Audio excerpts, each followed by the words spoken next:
ఈరోజు నాకు ఆఫీసులో ప్రమోషన్ వచ్చింది. ఏంటి రంగం ఎంత తక్కువ ఉంది? ఏంటండి చాలా సంతోషంగా ఉన్నారు? నీకు చెప్తే ఏం లాభంలే. అసలు విషయం చెప్పండి. చెప్పాలా తప్పదా? ఇందాక చెప్పాను కదా, అర్థం కాలేదా? అర్థమైతే మళ్ళీ ఎందుకు అడుగుతాను? నాకు ఆఫీసులో ప్రమోషన్ వచ్చింది. అవునా? Congratulations. Thank you thank you. అవునండి, ఆఫీస్లో మీ పొజిషన్ ఏంటి? అసిస్టెంట్ మేనేజర్ నుంచి మేనేజర్కి ప్రమోషన్ వచ్చింది. ఉండు స్వీట్ ఇస్తాను.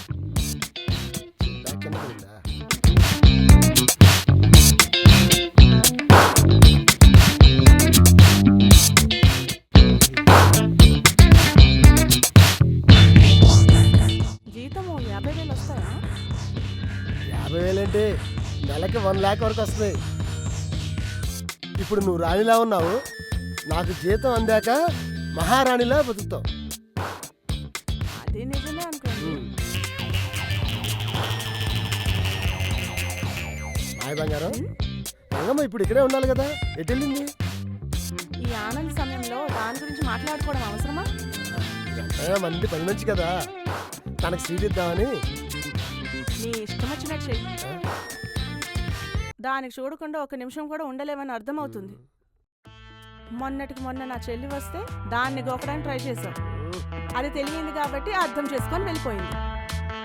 అయినా ఇవన్నీ మాట్లాడుకోవడం వేస్ట్. నువ్వు చేసేది నువ్వు చేస్తావు. నీ ఇష్టం వచ్చినట్టు ఉండు. మాయా మాయా మాయా. రంగమ్మా రంగమ్మా రంగమ్మా కిచెన్లో లేదేంటి? రంగమ్మా రంగమ్మా. ఇక్కడున్నావా దొంగ? రంగమ్మా ఇక్కడున్నావా? ఇదిగా స్వీట్ తీసుకో. ఏంటయ్య గారు విశేషమా? అమ్మగారు ఏమైనా నీళ్ళేసుకున్నారా? అంతకన్నా మంచి విశేషం రంగమ్మా. నువ్వు మా ఇంట్లో పనిచేయడం గొప్ప విశేషం. అందుకే స్వీట్ తినిపిస్తున్నాను. తిను. అది కాదయ్య గారు, నేను తీసుకుంటాను. అది కాదు ఏది కాదు, నాకు ప్రమోషన్ వచ్చింది. అంటే అంటే నేను చేసే ఉద్యోగం కంటే పెద్ద ఉద్యోగం వచ్చింది. అయితే మంచి విశేషమే అయ్య గారు. స్వీట్ అమ్మగారు కూడా ఇవ్వకుండా నాకే ఇస్తున్నారు. అమ్మగారు చూస్తే ఫీల్ అవుతారు అయ్య గారు. అందుకే ముందు దానికి ఇచ్చాగా. ఇదిగో స్వీట్ తిను తిను అయ్య గారు తిను. లేదు తిన్నాగమ్మా. అవునా?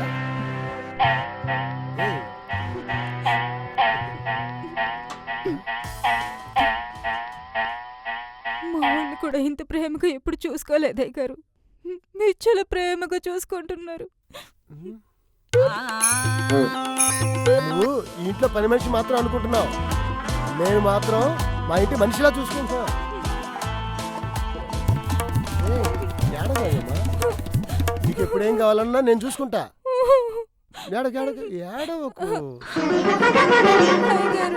ఎందుకైనా రంగమ్మ అని అడిగింది.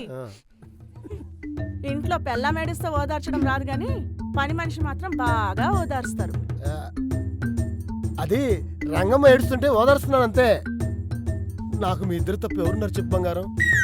అంటే ఇప్పుడు వరకు నేనే అనుకున్నాను, ఇప్పుడు దానికి కూడా ఇంట్లో అలవాటు చేశారా? మీ చిత్తకార్తి బుద్ధి ఎక్కడ పోనిస్తావు? అది కాదు మాయా. శ్రీరామచంద్రుడు అనుకున్నాను, ఇలా చీటికి మాటికి రంగులు మారుస్తాడని కల్లో కూడా అనుకోలేదు. అమ్మగారు, అయ్యగారిని ఇంకో మాట అన్నారంటే నేను అస్సలు ఊరుకోను. ఏంటి అంత దగ్గర బంధం ఏర్పడిందా మీకు? నన్నే ఏమైనా చేస్తానంటావా? చేస్తానని మాత్రమే అంటున్నా, ఇంకా ఏం చేయలేదు. దానికి సంతోషించు. ఏంటి మాట మాటకి ఎదురు మాట్లాడుతున్నావు? ఏంటే నన్నే కొడతావా? ఇప్పటి వరకు మా అమ్మ నన్ను కొట్టలేదు. నన్ను కొట్టే అధికారం నీకెవరిచ్చారే? అయ్యగారు, మీరు మధ్యలో వచ్చారంటే మీకు పడతాయి. దూరంగా ఉండండి. ఏ, రంగమ్మ. ఏంటే మాయా, రంగమ్మ. నన్ను కొడతావా ఆగండి. ఓయ్, నన్నే కొడతావేంటే నువ్వు నా మాట మైండ్ కంట్రోల్ పెట్టుకోవే నన్ను కాదు మాయా, మాయా. రంగమ్మ, రంగమ్మ, రంగమ్మ. అయిపోయావే నువ్వు మాయా, ఇంత ధైర్యమే నీకు నన్ను కొడుతున్నావు అతనికెళ్ళా రంగమ్మ. ఏంటే నువ్వు ఆ? రంగమ్మ, మాయా. అయిపోయావే నువ్వు బయట ఉంటే. ఎంత ధైర్యమే నన్ను కొడుతున్నావు యా, పో.